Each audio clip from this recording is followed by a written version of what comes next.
ಅಸ್ಸಲಾಮು ಅಲೈಕುಂ ವರಹಮತುಲ್ಲಾ. Ustad kitchen YouTube ಚಾನಲ್ಗೆ ಎಲ್ಲರಿಗೂ ಸ್ವಾಗತ. ನಾನಿವತ್ತು ಪರೋಟ ಮಟನ್ ಮಸಾಲ ರೆಡಿ ಮಾಡ್ತಾ ಇದ್ದೇನೆ. ತುಂಬ ಚೆನ್ನಾಗಿರುತ್ತೆ ಫ್ರೆಂಡ್ಸ್, ನೀವೆಲ್ಲರೂ ಕೂಡ ಟ್ರೈ ಮಾಡಿ. ಅದಕ್ಕೂ ಮುಂಚೆ ಪ್ಲೀಸ್ ನನ್ನ ಚಾನೆಲ್ ಸಬ್ಸ್ಕ್ರೈಬ್ ಮಾಡಿ, ಶೇರ್ ಮಾಡಿ, ಕಮೆಂಟ್ ಮಾಡಿ, ಲೈಕ್ ಮಾಡಿ, ಬೆಲ್ ಐಕನ್ ಒತ್ತಿ. ನಾನು ಹಾಕುವ ವೀಡಿಯೋಸ್ಗಳ ನೋಟಿಫಿಕೇಶನ್ ನಿಮಗೆ ಬರ್ತದೆ. ಬನ್ನಿ ಪರೋಟ ಮಟನ್ ಮಸಾಲ ರೆಡಿ ಮಾಡುವ. ನಾನೀಗ 1 kg ಅಷ್ಟು ಮಟನ್ ವಾಶ್ ಮಾಡಿ ಇಟ್ಟಿದ್ದೇನೆ. ಇದನ್ನು ಕುಕ್ಕರ್ನಲ್ಲಿ ಬೇಯಿಸಬೇಕು. ಇದಕ್ಕೆ ನಾನು 1 ಟೇಬಲ್ ಸ್ಪೂನ್ ಧನಿಯಾ ಪುಡಿ, ಅರ್ಧ ಟೇಬಲ್ ಸ್ಪೂನ್ ಚಿಲ್ಲಿ ಪೌಡರ್, ಅರ್ಧ tablespoon pepper powder, 1 teaspoon garam masala, ಅರ್ಧ ಟೀ ಸ್ಪೂನ್ ಅರಶಿಣ ಪುಡಿ, 1 ಟೀ ಸ್ಪೂನ್ ಉಪ್ಪು, 6 ಬೆಳ್ಳುಳ್ಳಿ ಎಸಳು ಜಜ್ಜಿ ಇಟ್ಟದ್ದು, 1 ಇಂಚಿನಷ್ಟು ಶುಂಠಿ ಜಜ್ಜಿ ಇಟ್ಟದ್ದು, 2 ಹಸಿಮೆಣಸು ಕಟ್ ಮಾಡಿದ್ದು, 1 ಟೇಬಲ್ ಸ್ಪೂನ್ ಲಿಂಬೆಹಣ್ಣಿನ ರಸ. ಈಗ ಇದನ್ನು ಚೆನ್ನಾಗಿ ಮಿಕ್ಸ್ ಮಾಡಿ ನಂತರ ಇದನ್ನು 2 ವಿಸಿಲ್ ಬರೋ ತನಕ ಬೇಯಿಸಬೇಕು.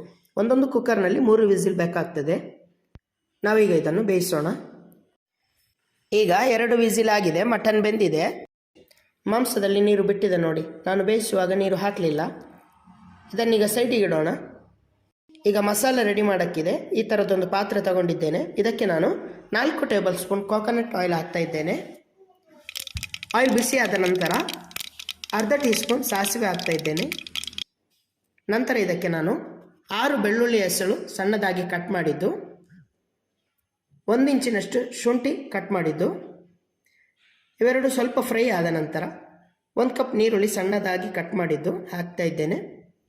ಸ್ವಲ್ಪ ನೀರುಳ್ಳಿ ಫ್ರೈ ಆದ ನಂತರ ಸ್ವಲ್ಪ ಒಗ್ಗರಣೆ ಸೊಪ್ಪು ಹಾಕ್ತಾ ಇದ್ದೇನೆ. 1 ಟೀ ಸ್ಪೂನ್ ಉಪ್ಪು ಹಾಕ್ತಾ ಇದ್ದೇನೆ. ಈಗ ಇದು ಸ್ವಲ್ಪ ಬ್ರೌನ್ ಕಲರ್ ಆಗೋ ತನಕ ಫ್ರೈ ಮಾಡಬೇಕು. ನಂತರ ಇದಕ್ಕೆ ನಾನು 2 ಟೇಬಲ್ ಸ್ಪೂನ್ ಧನಿಯಾ ಪುಡಿ, 2 ಟೀ ಸ್ಪೂನ್ ಗರಂ ಮಸಾಲ ಹಾಕ್ತಾ ಇದ್ದೇನೆ. ಈಗ ಇದು ರೆಡ್ ಕಲರ್ ಬರೋ ತನಕ ಫ್ರೈ ಮಾಡಬೇಕು. ಈಗ ರೆಡ್ ಕಲರ್ ಆಗಿದೆ. ಈಗ ಇದಕ್ಕೆ ನಾನು ಬೇಯಿಸಿದ ಮಾಂಸವನ್ನು ಹಾಕ್ತಾ ಇದ್ದೇನೆ. ಅದರ ನೀರು ಕೂಡ ಹಾಕಬೇಕು, ತುಂಬ ಚೆನ್ನಾಗಿರುತ್ತೆ. ನಂತರ ಇದನ್ನು 15 ನಿಮಿಷ ಮೀಡಿಯಂ ಫ್ಲೇಮ್ನಲ್ಲಿ ಇಟ್ಟು 2-3 ನಿಮಿಷಕ್ಕೊಮ್ಮೆ ಈ ಥರ ಮಾಡ್ತಾ ಇರಬೇಕು. ಈಗ 15 ನಿಮಿಷ ಆಗಿದೆ, ಮಟನ್ ಮಸಾಲ ರೆಡಿಯಾಗಿದೆ. ಈಗ ಇನ್ನೊಂದು ಸಣ್ಣ ಕೆಲಸ ಇದೆ ಫ್ರೆಂಡ್ಸ್. ಬಾಳೆ ಎಲೆಯನ್ನು ತಗೊಂಡು ಅದನ್ನು ವಾಶ್ ಮಾಡಿ ಸ್ವಲ್ಪ ಬೆಂಕಿಗೆ ತೋರಿಸಿ ಬಾಳೆ ಎಲೆಯನ್ನು ಸ್ವಲ್ಪ ಬಿಸಿ ಮಾಡಿ ಅದರ ಮೇಲೆ ನಾನು ಮನೆಯಲ್ಲೇ ರೆಡಿ ಮಾಡಿದ ಪರೋಟವನ್ನು ಇಡ್ತಾ ಇದ್ದೇನೆ. ಪರೋಟ ಹೇಗೆ ರೆಡಿ ಮಾಡೋದು ಅಂತ ನನ್ನ ಇನ್ನೊಂದು ವಿಡಿಯೋದಲ್ಲಿ ನಿಮಗೆ ನೋಡಬಹುದು. ಈಗ ಇದರ ಮೇಲೆ ಮಟನ್ ಮಸಾಲ ಹಾಕಿ ಅದರ ಮೇಲೆ ಪರೋಟ ಇಟ್ಟು ಅದರ ಮೇಲೆ ಬಾಳೆ ಎಲೆ ಇಟ್ಟು ಒಂದು ನೂಲಿನಿಂದ ಈ ಥರ ಕಟ್ಟುತ್ತಾ ಇದ್ದೇನೆ ನೋಡಿ. ಈಗ ಈ ಥರ ಕಟ್ಟಬೇಕು. ಈಗ ಇದನ್ನು ಒಂದು ತವಾದಲ್ಲಿ ಫ್ರೈ ಮಾಡ್ತೇನೆ. ಅದಕ್ಕೆ ಬೇಕಾಗಿ ಒಂದು ತವವನ್ನು ಇಟ್ಟಿದ್ದೇನೆ. ಇದಕ್ಕೆ ನಾನು 2 ಟೇಬಲ್ ಸ್ಪೂನ್ ಎಣ್ಣೆ ಹಾಕ್ತಾ ಇದ್ದೇನೆ. ಎಣ್ಣೆ ಬಿಸಿಯಾದ ನಂತರ ಇದರಲ್ಲಿ ಇದನ್ನು ಇಡೋಣ. ಇದನ್ನೀಗ ಒಂದು 10-15 ನಿಮಿಷ ನಾವು ಫ್ರೈ ಮಾಡೋಣ. ಈ ಥರ ಮಾಡ್ಬೋದು ಫ್ರೆಂಡ್ಸ್. ಇಲ್ಲದಿದ್ದರೆ ನಮ್ಮನೇಲಿ ಇಡ್ಲಿ ಪಾತ್ರೆ ಇರುತ್ತಲ್ಲ ಫ್ರೆಂಡ್ಸ್, ಅದರಲ್ಲಿ ನಾವು ಒಂದು 15 ನಿಮಿಷ ದಮ್ ಮಾಡಿ ತೆಗಿಬೋದು. ಈಗ 15 ನಿಮಿಷ ಮೀಡಿಯಂ ಫ್ಲೇಮಲ್ಲೇ ಫ್ರೈ ಆಗಿದೆ ಫ್ರೆಂಡ್ಸ್.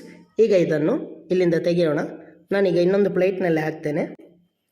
ಇದನ್ನು ಓಪನ್ ಮಾಡಿ ಟೇಸ್ಟ್ ನೋಡುವ. ಮಾಶಾ ಅಲ್ಲಾಹ್, ತುಂಬ ಚೆನ್ನಾಗಿರುತ್ತೆ ಫ್ರೆಂಡ್ಸ್. ನೀವೆಲ್ಲರೂ ಕೂಡ ಮನೆಯಲ್ಲಿ ಟ್ರೈ ಮಾಡಿ. ನಿಮ್ಮ ಸಹಕಾರದೊಂದಿಗೆ 600ಕ್ಕೂ ಮೇಲೆ ಸಬ್ಸ್ಕ್ರೈಬರ್ಸ್ ಆಗಿದ್ದಾರೆ. ಎಲ್ಲರಿಗೂ ಧನ್ಯವಾದಗಳು. ಇನ್ನೂ ಕೂಡ ತುಂಬ ಸಬ್ಸ್ಕ್ರೈಬರ್ಸ್ ಆಗಬೇಕು. ನೀವೆಲ್ಲರೂ ಕೂಡ ಸಪೋರ್ಟ್ ಮಾಡಿ. ಮುಂದಿನ ರೆಸಿಪಿಯಲ್ಲಿ ಸಿಗೋಣ. Thanks for watching. ಅಸ್ಸಲಾಮು ಅಲೈಕುಂ ವರಹಮತುಲ್ಲಾಹ್.